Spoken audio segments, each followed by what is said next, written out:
So Louisa, we did have someone talk about a new club that formed. It's an e-club, and they've taken some members from a traditional club, and now there's a bit of conflict there. Right.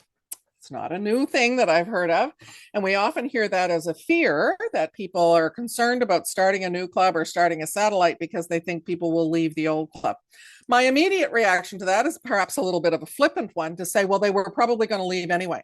If they jumped ship that easily to a new club, there was something about that new club that was more engaging and more interesting and enabled their passions more than the original one did. And so they were probably on that path to leave. And it is quite typical that a few people may do that. But the data are very clear that with new clubs and with satellites, 80% of the members of those clubs are new to Rotary. So this is not something that's taking significant numbers of people away from existing clubs to start a satellite or start a new club. It's going to take a few for sure, because it's going to be more engaging to a few people. We started a satellite in my club, or one of the new clubs, and it absolutely, a few people said, well, that sounds more interesting to me. I'm going to do that. It fits my schedule better, and I really wasn't very engaged here anyway. So I'm going to make that leap. Well, so be it. That's going to happen. But if there is considerable conflict, then again, opportunities to bring some people in to look at how to improve that member experience. Okay, Pooja has her hand up. Hi, Pooja. Question?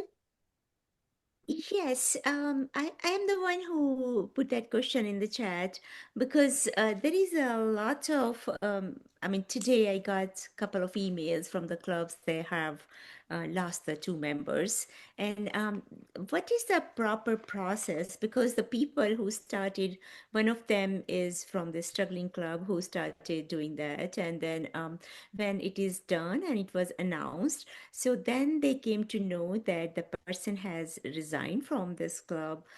What is the proper process? They have to resign and go up there, and one person resigned, but they did not accept the resignation.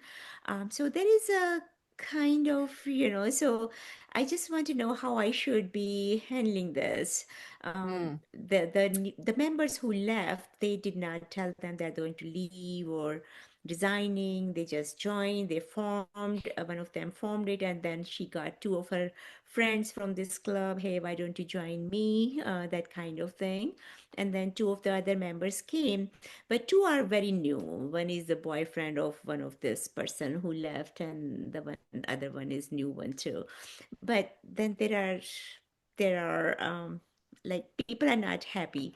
The third club who is sponsoring club for this e-club, of course they are happy because they have this e-club under their wings, and then there are 8 or 9 new members, they are coming here.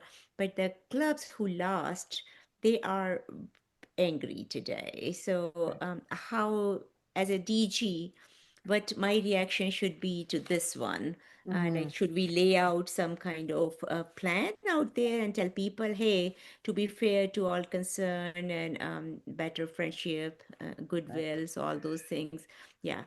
So of course everybody has the opportunity to leave a club and join a new club. That happens all the time. It happens now when there aren't new clubs. People will leave one club and join another in their area just because they want to change, or they've had some issue with the member experience in one club and the other one looks more attractive. The grass may be just greener on the other side. Who knows? There's something that's happened to do that. I would, if it was me, I would be sitting down with that club that's unhappy and talk about what the member experience was like, and maybe try and find out a little bit about why those people wanted to go to the new club. What was it that attracted them there? And maybe it's as simple as the timing, the location, the cost. Who knows? There's a reason. And maybe if the club that's angry understood that a little bit more, they might say, see why this is happening and think about what they might do to be a little bit more engaging. But that would be my initial thought. I think it happens. You're not unique. And maybe somebody on the call has experienced this that wants to add something else to that one. Yeah, perhaps. Yeah. I And we would can love talk to about it listen to offline it. as well, Pooja. I'm Yeah, happy to chat sure. with you offline on that one. Sure. Please, Yeah. if you don't Yeah. mind. Thank you. What else is out there on your mind? I had someone in the beginning was verifying that your numbers were Rotary only numbers, not Rotaract. Correct. Rotary only. Yes, thank you about that. Okay, so Kimmy has a club who wants to do a Friends of Rotary as part of their club. She would like to do a community Rotaract or satellite club. Thoughts on Friends of Rotary? Any thoughts on Friends of Rotary? My thought is it's a great idea. What's your thought, Cindy?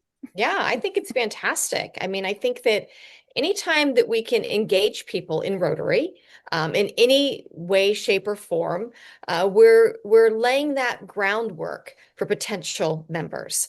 And sometimes people can only come for a few minutes. Sometimes they can only come for a little bit of service, but hopefully they'll come back, or maybe they have a friend that has joined them, and they may decide to be a member. So I think Friends of Rotary is is an integral part for our growth long term.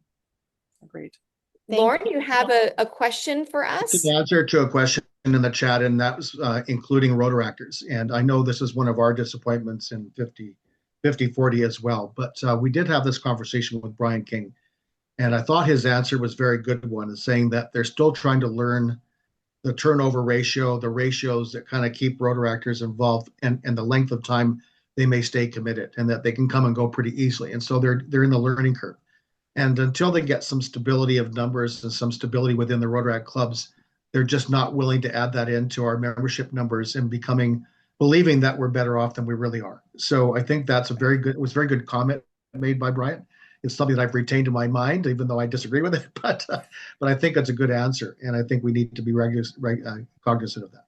Right. No, thanks, Lauren. That's a great explanation. But yeah, I'm always very, very specific when I find data or people provide data to me to ask them that question, because I want to make sure I'm always comparing apples to apples when I make those graphs. Yeah.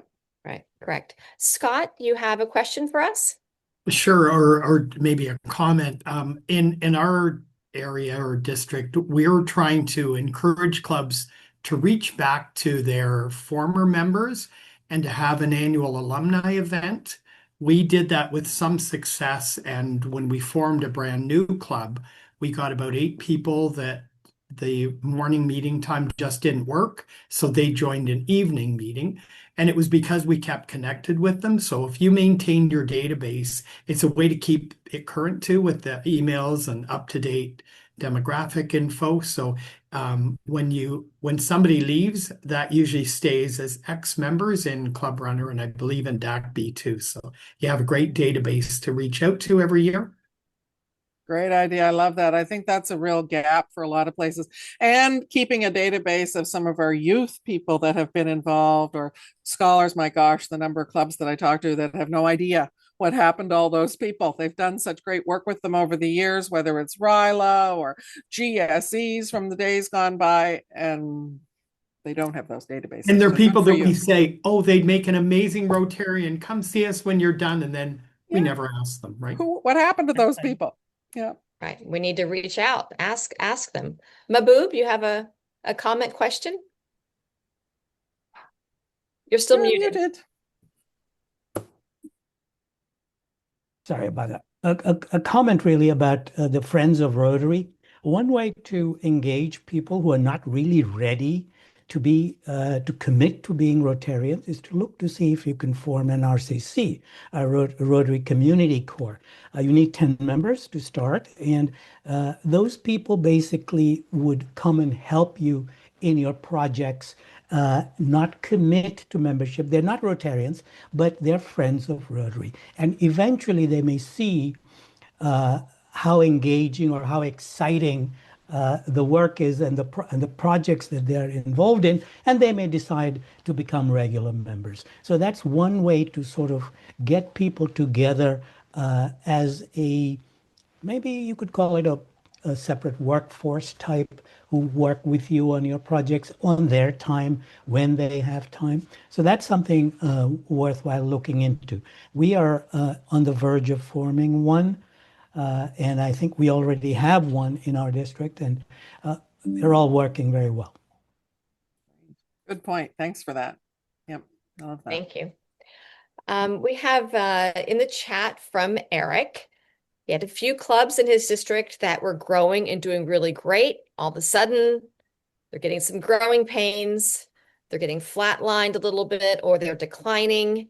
ideas for retention and helping them continue those growth trends and not go into that slump? Yeah, that's a great question. And I think it's not unusual. I mean, a lot of it comes down to the continuity of leadership too, right? That's a big piece of that we know that leadership is such a key part of this. And if we don't have that continuity and that continued intentional focus, when I hear that and dig into it a little bit and what was going on before when things were strong and what's changed now, very often I'll hear, well, we had this person a couple of years ago that just talked about it all the time. And we had this little team of people and we had a committee then. And now we have a committee of one, which is not a committee, right? Definition, a committee of one is not a committee. And now we've kind of slipped a little bit. Great stretch. And so that maintenance of continuity and focus and looking at those characteristics, the things that I had on the slides of what is it that people are looking for. If people are leaving, we are not enabling their passions. It's as simple as that. We're not enabling them to do the things they're wanting to do. Or we have a member experience that is not positive in terms of the culture of the club. That's it, right? That's why people leave. I think a lot unless of it, they've moved or died. a lot of it's I'll the move that side. Right. the veterans, the ones that have been there for 20, 30, 40 years. You're bringing in new members. They don't understand all the, institutional things that the club used to do or all those things. And I think that starts putting up a little bit of a barrier for these new joinees, if you will, and the old don't want to change, and so it's a challenge, a little bit of a challenge to do that. That's where it is, and every new person that comes to a club changes the dynamic. Right? Exactly. One person can change the dynamic of a club. Right. And so, we want these new people. We want people that have different interests and different skill sets. But then they come in and they upset the apple cart. And Cindy and I have been talking about this for years when we look at some of the challenges with conflict and with the dynamics within a club and rocking the boat, right? We want to rock the boat, but not everybody wants to be rocked. And so how do we address that? And sometimes it's some, conversation about conflict management. Sometimes it's the old team development of forming, storming, norming, performing. And we go through that when we change the dynamic that everybody's great when you form. And then there's a little bit of storming because somebody says, well, that's not the way we've always done it. And this was my project and I chaired it for 10 years. And now you want to do it differently. Those things are going to come along. And so we need to address them, put it on the table and talk about it and see how we can resolve some of those conflicts. But it's a good point and it's going to happen. Yeah. Communication is really the key. As much as we talk about it, communication and surveys, and give your members an opportunity to feel that they have someone to talk to. Once they feel that their voice isn't heard anymore, once they feel that they can't express their opinion, they're out. Right. It doesn't matter. They're not as enthused as they used to be. Communication. Yeah. Dick, you have a question or comment for us? I have two great slides, one on attraction and one on attrition. And my question is, under the 4 bullets you had on either of those slides, what might be 5 actions that clubs or districts that have been very successful have followed? Because we often talk about those 4 bullets, but we never give clubs specific things on how to address them. And I'm all about giving tools to clubs. Mm-hmm. Okay, so tough to be generic on this, but I'll give you a few things that come to mind that are just for all of them. I won't go back to the specific bullets, but from a tactical perspective, which is what you're asking, what are the tactics that people use? We know that clubs that have seen some shift and districts that have seen some shift have had this intentional focus. They've done visioning. They've used surveys within their clubs and they've listened to people and they've made changes based on what they hear. And for your district, it's going to be different from my district and different from Cindy's district because it's going to be different for wherever you are. But that's the first thing. As Cindy was just saying, that communication piece, listening and valuing what people say and taking action on it. Then we see people looking at how do we attract new people from different places? And of course, the old thing of, well, you got to ask them first. Well, who do you ask? That's easy to say. Go ask people. Well, one thing that we've seen happen is that districts will look at, or clubs will look at, who are the top, I'll just pick a number, the top 10 employers in our community. And so you make this list of the top 10 employers, and it's available from your municipality or your research folks, whoever does that in your area. And you find out that these are the top 10 employers. Well, how many of those do we have representation from in our clubs? Well, 3 out of the 10. Okay, let's make a list. Who do we know in those other 7, and who can go and talk to them and see how we have those people represented? Because we should be representing the top employers and the top interest groups. Next thing is, who are the leading groups in the area that are doing good work now? Who can we partner with? Are we just looking internally and thinking about how we get our name on something and can put the logo on a sign? Or are we thinking about how do we share this around a little bit and look at partners that we can collaborate with, and think about it more broadly than we might have in the past? So we see partnerships between a college or a university and a housing co-op and Rotary, looking at some research and doing something really interesting with housing, for example, or food security.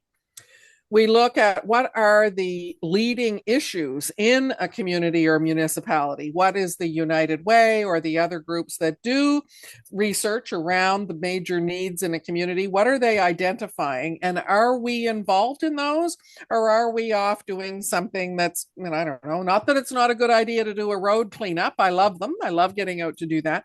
But is that really addressing a significant need in the community that is going to engage people and have them say, I want to be there. I want to be part of that. Those are ones that come off the top of my head right away. Cindy, help me. What are some others that you know of? Yeah, again, the community, schools. I mean, your local school system. So many people don't partner and look at, teachers, aides, different people that are right there. Do you have other, is there a retirement home in your community? That's a great way to have people do a little extra service or spend some time, mentoring people, which can be great, especially for those younger members, which are fantastic. Contact your local chamber or your local business organization, because they have data and information based on community assessments that you may not need to go out and do a survey. You can just go to them. They'll have information ready for you right there. I live very close to Wild Crop Cooperative, and they have all these surveys and all this data that luckily my home club didn't have to go. They knocked on the door, and better yet, is there a member there? Do you have someone that could be a member of Rotary? You're interested in looking outwardly and not just internally. So there might be a member that's right there as well. And don't just ask them for that information. Join the chamber, become a member, and get involved in those things. We had a session last year, and the video would be on YouTube, of clubs that were particularly successful with some membership tactics. And one of them was Mike Huey in Michigan, who talked about some of the things that they were doing around being seen at events. So they would go to an event, maybe it's a local music festival or kids festival or some fair that might be happening, not to sell an item, not to be doing a service project, but just to be there. And maybe they were doing face painting or giving out a kids something or other to do with kids. And while the kids were doing their little activity, they're talking to the parents and they're talking about what they're doing. So really successful activities around getting out into the community and being seen, having fun doing it, right? So that's part of that enjoyment piece, but also part of the engaging people to be doing stuff and be seen to be doing stuff that you enjoy, and give people that sense of a cause, talking about it, that they might want to be involved in. But I'd be happy to talk about that more anytime. Yeah, public image talks all the time about. The question is, are these things you just mentioned, are these things that those successful districts have been doing? These are the things we hear from them, yes. So you just talked about the attraction piece. Do you have a similar set of things for major suggestions for the attrition? They're so closely intertwined. They're almost the opposite. I mean, the attrition things are really linked to the survey piece, and we know that these districts and clubs are really good users of surveys and they act on them. So they're finding out what's not working for people and why people are leaving. They're using those surveys not just exit, but on an ongoing basis, and we've heard that over and over.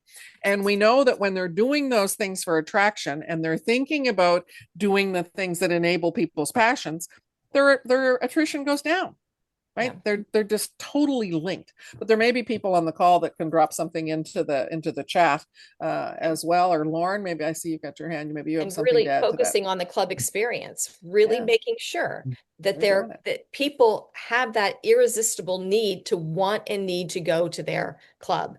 They see it as their third place. They see it as the place that they want to go to. They want to be. They're friends with the members. They miss people when they're not there. And when people aren't there, they're reaching out. Why aren't you here? Are you okay? Can I help you? What's going on with your life? They're part of that culture for them. And we are going to be talking Can to you share those with us districts. some surveys that have been used so we don't have to start from scratch? Oh, you don't. I think there's 7 that RI has on the There's RI site right off the bat. And we are going to be looking at those 3 districts, or those 2 districts rather, that have had 3 years of consecutive growth. This is warning to them. We're coming after you to make sure we have you involved in the next one of these coming up. So you will hear from those specific ones. So we're going to ask them more about what they've done. Right. But thanks for the question. It's a great Lauren, question. you had a Yeah, so we're trying to attract a younger demographic to stay relevant within our communities, and what we've learned is that young people invite young people out. So, but you have to start with more than one. You have to have a cohort, like 2 or 3 or 4, and they feed off each other. It's amazing. They get together and they plan things way differently. Give them quick hits, some really good projects to fundraise for. But if you don't have a 40 under 40 kind of an event within your community, start one. And if you do have one, use that list as an opportunity, because these people are already dynamic. They're being selected because they're already dynamic. And if you have that, I know we had one in Prince George. We just lost it because it was costing them more. But if you don't have a 40 under 40 and you're doing it every 2 or 3 years, it's a great list to work off of. And also your alumni. We're not very good at asking them to join, but we got to get our alumni to come on out. They're already connected through Youth Exchange or through RILA or through some other great adventure programs. And I think personally, we're leaving a lot on the table. So we're trying real hard to try and change that. And that takes time, money, and energy. Yeah, that's great, Lauren. And you just reminded me of another tactic that I've heard that I know works, and that was a chamber-related one where, and it may be your chamber, it may be somebody else in your community that might do awards in your community, whether it's Business of the Year or Growth Business of the Year or whatever. My own club takes all of those award nominees from all of those categories, and we write them congratulatory notes, and we tell them how great that is and that we want to hear about how they came to be nominated. They come, they talk about it, they think this is cool. Great source of new members. So there's easy things. Yeah. Graham put in the chat that clubs sometimes assume that everyone likes it the way it's being run. So they need to do a club health check to make sure they get honest answers and feedback from everyone. Yeah. We're coming to the end, but Wayne, let's take your hand. Okay, thank you. As you highlighted, District 5550 had the greatest growth in Zone 28 this last year. Obviously, Louisa, we were under the gun, but there were a number of things that I think really tilted the wheel for us. We did have a financial incentive within the district to support clubs, but we also focused, and one, like our club in Ipuwa went from 21 to 34 members in 1 year. And it was because we realized that younger people, 35, 40, they don't want to come to a luncheon meeting with a bunch of 65, 70-year-old Rotarians. So we created we identified 2 young ladies in our community who were, for lack of better description, shakers and movers, who did want to volunteer, did want to make a difference, but they didn't want to have our environment. And we created a satellite club. And overnight, we went up 11 members. And you know what? They've been so engaged in our community already. 4 or 5 fundraising events. They've donated to other clubs, the Kiwanis. They made a donation to the Kiwanis. So all I'm saying is that younger generation, I always thought that they didn't want to be involved in a club. They do, but they don't want to be involved in a club as we see it. And so they meet once a month. They are all friends and they're all committed. So for me, that's a huge avenue that I think we need to explore more. Fantastic. Thank you for sharing that, Wayne. I think you're bang on, and I'm so proud of what you've done. That's just terrific. We are, I think, at the end of our time because we've committed to keep these short and sweet. Louisa, yep. One quick thing. If we could, Roma asked, said she'd love to have some type of discussion about the June slide, the June swoon in Winnipeg, maybe come up with some strategies to try and ease that up. So we have a little talking point there that we need to add in when we're in Winnipeg. Absolutely. Hopefully we'll see some of you in Winnipeg. Hopefully we'll see you and others at next month's meetup, which is back to the first Monday. This was special because yesterday was a holiday, but we're back to the first Monday next month. So please share this. If there are other people in your district who would like to get an email reminder, let Cindy or I know, and we'll make sure we add them to the list. If you would like to have a presentation like this at a district meeting or a group of clubs or at the AG level, we are more than happy to do that. We'll also be doing our orientation sessions. If you have people that would like to have an orientation to Rotary, we'll be coming up with a schedule for those for the next few months as well. We'll probably do 3 for the next little while, 1 each quarter. So that will be available to you. We encourage you and your membership committees to think about the free money that's available from Rotary. There's money available from Rotary for membership activities, and we are terrible at taking advantage of that. That is money that we leave on the table. So look at your email. We've given you the information about how to get it. Look at last month's video from Diana Edwards and Chris Etienne, where they talk about the new structure of membership committees and they talk about the free money. And let's see if we can get every district going for it. That's a goal that we'd love to see happen. Yeah, Cindy, what have I forgotten? Yeah, and I think it's before. I'm sorry. I'm Yes, sorry. yes. Yeah, you know that we were talking about that recording. I think I was late in that meeting and they were talking about $1,000, something like that. But I had no idea what was discussed before I came in. So I would like to know. And I don't know if I received that recording. Just go to the Zone website, the Zone 2832 website. The videos of every one of our meetups is there. All of the ones for last year, and now there's a separate tab that will give you the ones for this year. So that one is there. Today's will be there as well that you can use in clubs and other places. And again, we're very happy to do presentations for you at any time as well. But go back to that video and have a look, Pooja. So it was Pooja, like a July or September. Yeah, I'm sorry. Yes, I think actually the September email that I sent, I think you were on the list. The very bottom, there It was is there. there was a slide that talked about expenses and how you can go about obtaining that money. All right. So if you got an email from either Cindy and I about this one, you have a handout attached to that email, and you have the link to the video that explains more about it. Yeah. And same thing will happen this time. Video will be out. The slides will be posted with this video next time because the slides may be interesting for you. And feel free to use them. Anything else? Did we miss anything?